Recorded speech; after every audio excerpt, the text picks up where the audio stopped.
ജയോ J ക്രിയേഷൻസിലേക്ക് എല്ലാവർക്കും സ്വാഗതം. ഇന്ന് നാം ചെയ്യാൻ പോകുന്നത് പരിപ്പ് കൊണ്ടുള്ള പായസമാണ്. ചെറുവയറ്റിൻ പരിപ്പ് കൊണ്ടുള്ള പായസം. ഏകദേശം ഒരു 250 ഗ്രാം പരിപ്പാണ് ഞാനിവിടെ എടുത്തിരിക്കുന്നത്. അതിൽ വെള്ളം നന്നായിട്ട് ഒഴിച്ച് നന്നായിട്ട് കഴുകണം. 3 പ്രാവശ്യമെങ്കിലും അത് കഴുകി അതിലെ അഴുക്കെല്ലാം പൊടിയും അതിലുള്ള മറ്റു കാര്യങ്ങളും എല്ലാം കളയണം. നല്ല വൃത്തിയായിട്ട് കഴുകി അത് ഒരു 3 പ്രാവശ്യം കഴുകുക.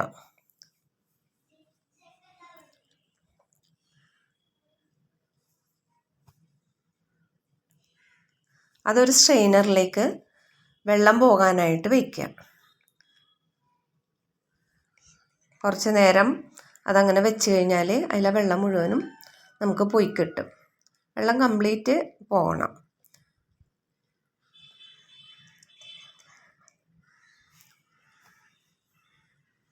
പരിപ്പ് ഏകദേശം വെള്ളമൊക്കെ നന്നായിട്ട് പോയിട്ടുണ്ട്.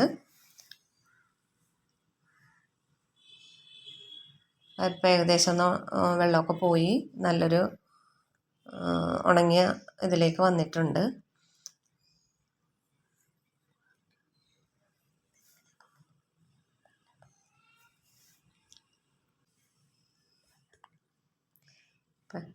പരിപ്പിലെ വെള്ളമൊക്കെ ശരിയായിട്ട് പോയതിന് ശേഷം നമുക്ക് ശർക്കര നീര് ഉരുക്കാൻ വെച്ചിട്ടുണ്ടായിരുന്നു.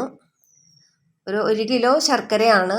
അതിൽ നിന്നൊരു 3/4 കിലോളം ഞാൻ ഇതിലേക്ക് ചേർക്കാനായിട്ട് ഉദ്ദേശിക്കുന്നുണ്ട്. ശർക്കര നീരിൽ ധാരാളം അഴുക്കും മണ്ണും ഒക്കെ ഉണ്ടാവും. അതെല്ലാം പോകാൻ വേണ്ടിയാണ് നമ്മൾ അരിച്ചെടുക്കുന്നത്. അപ്പോൾ അത് ചൂടോടെ ഇരിക്കുകയാണെങ്കിൽ പെട്ടെന്ന് നമുക്ക് അരിച്ച് കിട്ടും. സ്റ്റീലിൻ്റെ സ്ട്രെയിനർ ഉപയോഗിക്കുന്നതാണ് ധരിക്കാനായിട്ട് നല്ലത്, ചൂടുള്ളതുകൊണ്ട്. അത് അരിച്ച് നമുക്ക് നല്ല ക്ലീനായിട്ട് കിട്ടിയിട്ടുണ്ട് ശർക്കര നീര്. ഇതിന് ശേഷം കുറച്ച് കിസ്മിസും അതോടൊപ്പം കാഷ്നട്ടും എടുത്ത് അത് കഴുകി വൃത്തിയാക്കി ഒരു വെള്ളം വാലാനായിട്ട് വയ്ക്കുക. പിന്നീട് സ്റ്റൗവിൽ ഒരു പാൻ വെച്ചതിന് ശേഷം, ഒരു ഇൻഡാലിയത്തിൻ്റെ പാനാണ് ഞാനിപ്പോൾ ഇവിടെ ഉപയോഗിക്കുന്നത്. അത് വെച്ചതിന് ശേഷം അതിലേക്ക് 2 സ്പൂൺ നെയ്യ് ഒഴിക്കുക. 2 സ്പൂൺ നെയ്യ് ഒഴിച്ചതിന് ശേഷം അതിലേക്ക് നാം കഴുകി വൃത്തിയാക്കി വെച്ചിരിക്കുന്ന കാഷ്നട്ട് ഇട്ട് കൊടുക്കുക. അത് ഏകദേശം നന്നായിട്ട് മുരിയുന്നത് വരെ ഇളക്കിക്കൊണ്ടിരിക്കുക. ബ്രൗൺ കളർ വരത്തക്ക വിധത്തിൽ വറുക്കണം. കൈവിടാതെ ഇളക്കിക്കൊണ്ടിരിക്കണം, അല്ലെങ്കിൽ അത് കരിഞ്ഞു പോവും.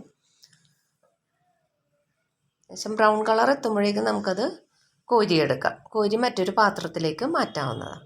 സിമ്മിൽ വെച്ചാണ് അത് ചെയ്യേണ്ടത്. ഒരുപാട് ചൂട് കൂട്ടി വയ്ക്കരുത്. ചൂട് കൂട്ടി വെച്ചാൽ അത് പെട്ടെന്ന് കരിഞ്ഞു പോകാനിടയുണ്ട്. അത് നല്ല വൃത്തിയായിട്ടുള്ള മറ്റൊരു പാത്രത്തിലേക്ക് നമുക്കത് കോരി മാറ്റാവുന്നതാണ്. കാഷ്നട്ട് കുട്ടികൾക്കൊക്കെ വളരെ ഇഷ്ടമുള്ളൊരു കാര്യമാണ്. അപ്പോൾ അത് കൂടുതൽ ഇടുന്നതുകൊണ്ട് കുഴപ്പമില്ല.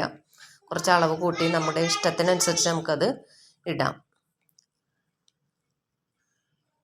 കുട്ടികൾ വളരെ ഇഷ്ടപ്പെടുന്നതാണ് ഇത് രണ്ടും. അപ്പോൾ കിസ്മസും കാഷ്നട്ടും കുറച്ച് കൂടുതൽ ഇടുന്നതുകൊണ്ട് കുഴപ്പമില്ല. ഏകദേശം ഒരു ബ്രൗൺ കളറായിട്ട് വരുന്നുണ്ട്. അത് നമുക്ക് എണ്ണയിൽ നിന്ന് മാറ്റി വെച്ച് ഒരു നല്ലൊരു പാത്രത്തിലേക്ക് എടുത്ത് മാറ്റി വയ്ക്കാം. എല്ലാം അതിൽ നിന്ന് മുഴുവനായിട്ട് എടുത്ത് മാറ്റണം. അതല്ലെങ്കിൽ അതവിടെ കിടന്ന് കരിയും. അപ്പം വൃത്തിയായിട്ട് മാറ്റിയതിന് ശേഷം അതിലേക്ക് നമ്മൾ കഴുകി മാറ്റി വെച്ചിരിക്കുന്ന കിസ്മസും ഇടുക. കിസ്മസും ഇതുപോലെ തന്നെ നമുക്ക് അളവ് നമ്മുടെ ഇഷ്ടം അനുസരിച്ചിടാം. കാരണം കുട്ടികളൊക്കെ ഉണ്ടെങ്കിൽ കുറച്ച് കൂടുതൽ കിസ്മസ് ഇടുകയാണെങ്കിൽ അവർക്കൊക്കെ അത് പായസം കഴിക്കുമ്പോൾ അതൊക്കെ പെറുക്കി തിന്നാനായിട്ട് കൂടുതൽ ഇഷ്ടമാവും. അതും നന്നായിട്ട് കൈവിടാതെ ഇളക്കുക. സ്റ്റൗ ചെറുതായിട്ട് സിമ്മിലാക്കി വയ്ക്കുക, അല്ലെങ്കിൽ പെട്ടെന്ന് കരിഞ്ഞു പോകാനിടയാകും കിസ്മസ്. കിസ്മസും നന്നായിട്ട് മുരിഞ്ഞു വന്നിട്ടുണ്ട്. അതും എണ്ണയിൽ നിന്ന് മാറ്റി കോരി ആ പാത്രത്തിലേക്ക് തന്നെ നമുക്ക് എടുത്ത് വയ്ക്കാവുന്നതാണ്. വീണ്ടും എല്ലാം കോരി മാറ്റണം. അതിൽ നിന്ന് മുഴുവനായിട്ട് അതിൽ നിന്ന് മാറ്റി മറ്റൊരു ആ പാത്രത്തിൽ തന്നെ എടുത്ത് വയ്ക്കുക.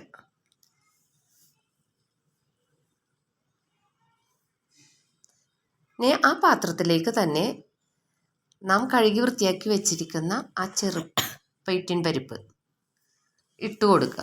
അത് കട്ട പിടിച്ചിരിക്കും, കാരണം നമ്മൾ കഴുകി വാലാൻ വെച്ചിരുന്നതാണ്. അത് ആ കട്ടയൊക്കെ ഉടച്ച് അത് നന്നായിട്ട് എല്ലാം ഓരോ പരിപ്പും വേറെ വേറെ വിട്ട് വരത്തക്ക വിധത്തിൽ നന്നായിട്ട് ഇളക്കി കൊടുക്കുക. അതും കൈവിടാതെ ഇളക്കണം, കാരണം അടിയിൽ പിടിക്കരുത്, കരിഞ്ഞു പോവും. അവിടെ ഇവിടെയൊക്കെ ചെന്ന് പിടിച്ചിരുന്ന് കഴിഞ്ഞാൽ ആ ഭാഗം കരിഞ്ഞിരിക്കും, ടേസ്റ്റിനും വ്യത്യാസം വരും. അപ്പം അങ്ങനെ കരിഞ്ഞ ടേസ്റ്റൊന്നും നമുക്ക് ഇഷ്ടമില്ലല്ലോ. അപ്പം അതുകൊണ്ട് അത് ഇളക്കിക്കൊണ്ടിരിക്കണം. ഏകദേശം ഒരു ബ്രൗൺ കളർ ആവുന്നത് വരെ നമുക്ക് ഇളക്കാം. ഏകദേശം ബ്രൗൺ കളർ ആയി കഴിയുമ്പോഴേക്കും അതും അതിന് മുന്നായിട്ട് നമ്മൾ കുക്കറിൽ കുറച്ച് വെള്ളം, ഏകദേശം 3 ഗ്ലാസ് വെള്ളം, 3-4 ഗ്ലാസ് വെള്ളം പരിപ്പിൻ്റെ അളവിനനുസരിച്ച് ചൂടാക്കാൻ വെച്ചിരിക്കണം. അത് സ്റ്റൗവിൽ വെച്ച് ചൂടായതിന് ശേഷം നമ്മൾ വറുത്ത് വെച്ച ആ പരിപ്പ് കോരി കുക്കറിലെ വെള്ളത്തിലേക്ക് മാറ്റണം. ആ പരിപ്പ് മുഴുവൻ അതിലേക്ക് എടുത്തിടുക. പരിപ്പ് മുഴുവൻ ഇട്ടതിന് ശേഷം കുക്കർ അടച്ച് ആദ്യം ഫുള്ളിൽ വെച്ചിട്ട് അത് 2 സിം വരുന്ന വരെ വേവിക്കുക. ഇനി ചെയ്യാനുള്ളത് നമുക്ക് തേങ്ങ എടുക്കലാണ്. തേങ്ങ ചിരണ്ടി എടുക്കുക. ഏകദേശം ഒരു 2 തേങ്ങ നമ്മൾ ഇതിനു വേണ്ടി എടുക്കാനുണ്ട്. അത് സാമാന്യം വലിയ തേങ്ങയാണ് ഞാൻ എടുത്തിരിക്കുന്നത്. ചെറിയ തേങ്ങയാണെങ്കിൽ 2-ൽ കൂടുതൽ വേണ്ടി വരും. തേങ്ങയുടെ അളവനുസരിച്ച് അത് കൂട്ടേണ്ടി വരും. തേങ്ങ എടുത്തതിന് ശേഷം തേങ്ങയുടെ പാലെല്ലാം പിഴിഞ്ഞ് വെച്ചിട്ടുണ്ട്. നമ്മുടെ അതേ പാൻ തന്നെ അടുപ്പിൽ വെച്ചിട്ട് അതിലേക്ക് വേവിച്ച് വെച്ച ആ പരിപ്പിടുക. ആ പരിപ്പിലേക്ക് അരിച്ചു വെച്ചിരിക്കുന്ന ശർക്കര നീര് ഒഴിക്കുക. ആ ശർക്കര നീര് മുഴുവനും ഒഴിക്കുന്നില്ല. 1 കിലോയാണ് എടുത്തു വെച്ചിരുന്നെങ്കിലും ഒരു പകുതി ആദ്യം ഒഴിക്കുന്നുള്ളൂ. നോക്കിയിട്ട് ആവശ്യമെങ്കിൽ മാത്രം നമുക്ക് കൂടുതൽ ഒഴിച്ചു കൊടുക്കാം. എല്ലാ ഭാഗത്തേക്കും അതിനെ ഇളക്കി പരിപ്പിൻ്റെ എല്ലാ ഭാഗത്തും അതെത്തണം. പരിപ്പിൻ്റെ എല്ലാ ഭാഗത്തും അതെത്തത്തക്ക വിധത്തിൽ കട്ട പിടിച്ചിരിപ്പുണ്ടാവും. വെന്ത് വന്നിരിക്കുന്ന പരിപ്പ് കട്ടയായിരിക്കും. അതൊക്കെ എല്ലാ ഭാഗത്തേക്കും എത്തിച്ചത്. ഇപ്പോൾ ഏകദേശം പരിപ്പിൻ്റെ എല്ലാ ഭാഗത്തും ശർക്കര നീര് എത്തിയിട്ടുണ്ട്. ശർക്കര നീര് എല്ലാ ഭാഗത്തും വരത്തക്ക വിധത്തിലായി. നന്നായിട്ട് തിളക്കണം. ഇനി അത് തിളക്കുന്നത് വരെ ഇളക്കുക. തിളച്ച് കഴിഞ്ഞാൽ നമ്മൾ ഇളക്കിക്കൊണ്ടിരിക്കണം, കൈ വിടാതെ ഇളക്കണം. അത് ഏകദേശം ഇതെല്ലാം വറ്റി ശർക്കര നീര് പരിപ്പിൻ്റെ എല്ലാ ഭാഗത്തും എത്തിക്കഴിയുമ്പോൾ തേങ്ങയുടെ പിഴിഞ്ഞ് വെച്ചിരിക്കുന്ന 2ാം പാൽ ഒഴിക്കുക. 2ാം പാൽ ഒഴിച്ചതിന് ശേഷവും നമ്മളിത് ഇളക്കണം. പായസം ഉണ്ടാക്കുന്നതിനുള്ള ഏറ്റവും ബുദ്ധിമുട്ട് ഇതാണ്. ഇത് നമ്മൾ ഇളക്കണം, കണ്ടിന്യൂസ് ഇളക്കിക്കൊണ്ടിരിക്കും കുറേ സമയം. ഏകദേശം ഒരു അരമണിക്കൂറെങ്കിലും നമ്മൾ കൈവിടാതെ ഇളക്കിക്കൊണ്ടിരിക്കണം. ഇത് ഇളക്കി അതും വറ്റിക്കഴിയുമ്പോഴേക്കും അതിലേക്ക് ചുക്ക്, ജീരകം, ഏലക്ക ഇതെല്ലാം പൊടിച്ചു വെച്ചിട്ടുണ്ടായിരുന്നു ഞാൻ. അതും അതിലേക്ക് ഇട്ട് കൊടുക്കുക. അത് ഇടുമ്പോഴേക്കും അവിടെ ഇവിടെയൊക്കെ കട്ട കെട്ടി ഇരിപ്പുണ്ടാവും. അതെല്ലാം നമ്മൾ നന്നായിട്ട് ഇളക്കി പായസത്തിൻ്റെ എല്ലാ ഭാഗത്തേക്കും എത്തത്തക്ക വിധത്തിൽ ഇളക്കി ശരിയാക്കണം. അതിനുശേഷം നമ്മൾ വറുത്ത് വെച്ചിരിക്കുന്ന കിസ്മിസും കാഷ്നട്ടും കൂടി ഇട്ട് കൊടുക്കുക.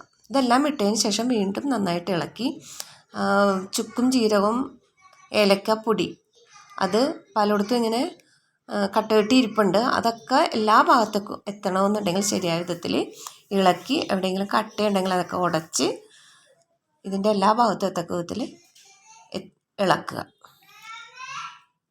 വീണ്ടും വീണ്ടും ഇളക്കി പായസം ഏകദേശം റെഡിയായിക്കൊണ്ടിരിക്കുകയാണ്. പായസത്തിൻ്റെ അവസാന ഭാഗത്തേക്ക് എത്തിക്കൊണ്ടിരിക്കുകയാണ്. ഇനി നമ്മൾ ഒഴിക്കാനുള്ളത് 1ാം പാലാണ്. 1ാം പാൽ ഒഴിക്കുമ്പോഴും നമ്മൾ ഇളക്കണം നന്നായിട്ട്. 1ാം പാൽ ഒഴിച്ചതിന് ശേഷം ഇളക്കി എല്ലാ ഭാഗത്തും 1ാം പാൽ എത്തിയതിന് ശേഷം നമുക്ക് സ്റ്റവ് ഓഫ് ചെയ്യാം. സ്റ്റവ് ഓഫ് ചെയ്തതിന് ശേഷം അത് ആറാനായിട്ട് വയ്ക്കുക. ഇപ്പോൾ ഏകദേശം എല്ലാ ഭാഗത്തും ഒന്നാം പാൽ എത്തിയിട്ടുണ്ട്. ഒന്നാം പാൽ അധികം തിളപ്പിക്കേണ്ട ആവശ്യമില്ല. ഒരുവിധം ചൂടായി കഴിയുമ്പോഴേക്കും നമുക്ക് ഓഫ് ചെയ്യാം.